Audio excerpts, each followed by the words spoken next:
Hello বন্ধুরা, আমি আজ একটা ভিডিও নিয়ে এসেছি অনেক ইম্পর্টেন্ট। সেটা হচ্ছে আমরা বেঁচে আছি না মরে গিয়ে ভূতে ঘুরে বেড়াচ্ছি। এই কথাটা বলার কিছু কারণ আছে।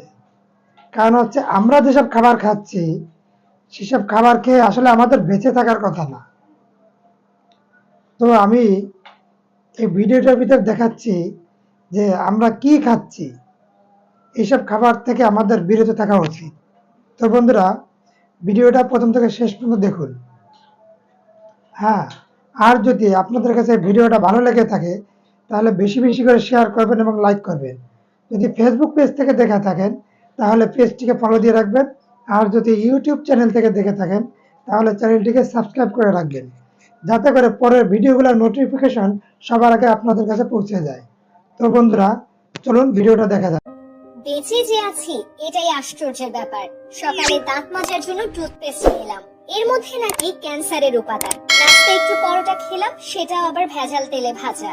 সুন্দর দেখে একটা কলা খেলাম, তাও আবার কার্বাইড দিয়ে পাকানো। চাঙ্গা হওয়ার জন্য এক মগ কফি নিলাম, সেটাই নাকি কফির গুঁড়ো কম, তেঁতুল বীজের গুঁড়ো বেশি। কাঁচা বাজারে গেলাম টাটকা শাকসবজি কেনার জন্য, কিন্তু কি সব তো হাইব্রিড সার দিয়ে ফলানো। মশলা আর হলুদের গুঁড়ো নিলাম, ওতে আবার লেড আর ক্রোমাইড কেমিক্যাল মেশানো। সয়াবিন তেল দিয়ে রান্না করব, সেই তেলের অর্ধেকই নাকি পাম অয়েল মেশানো। মাছ মুরগি খাবো, কিন্তু সেগুলোকে ভেজাল পোল্ট্রি ফিড খাইয়ে বড় করা হয়। গরমের দিনে একটু তরমুজ খেতে মন চাইলো, সেটা নাকি পটাশিয়াম পারম্যাঙ্গানেট দিয়ে লাল করা। বাচ্চাকে আমলিচু খাওয়াবেন, ওগুলোও তো আবার ফরমালিন দেয়া। একটু মিষ্টি খেতে মন চাইলো, জিলাপি নিলাম, সেটা নাকি পোড়া মোবিল দিয়ে মচমচ করা। ইফতারে গলা ভেজাতে শরবত খাবো, তাতে মেশানো হয়েছে ক্ষতিকর রং আর কেমিক্যাল। খেজুর কিনলাম, চড়া দাম নিয়ে ধরিয়ে দিল 3 নম্বরে খেজুর।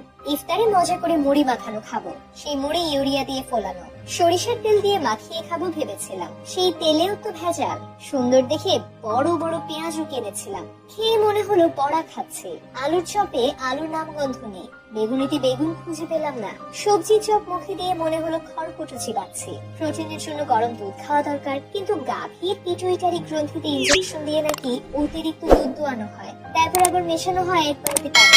এত ভেজাল খাওয়ার পর দু একটা ওষুধ না খেলে তো শরীর টিকবে না। কিন্তু ওষুধ যে খাবো, বেশিরভাগ ওষুধ খেলেই হয় সাইড এফেক্ট, বাকিগুলো আবার শরীর কাজই করে না। ওষুধ খাচ্ছি নাকি স্বাদবিহীন কাশির ট্যাবলেট খাচ্ছি, সেটাও একটা সন্দেহ।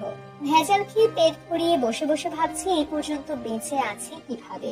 চিনি আর লবণ দেখতে কিন্তু ঝরঝরে সুন্দর, অথচ সুন্দর দেখাতে গিয়ে দুটো আর খাদ্য নেই, হয়ে গেছে ক্ষতিকর রাসায়নিক পদার্থ।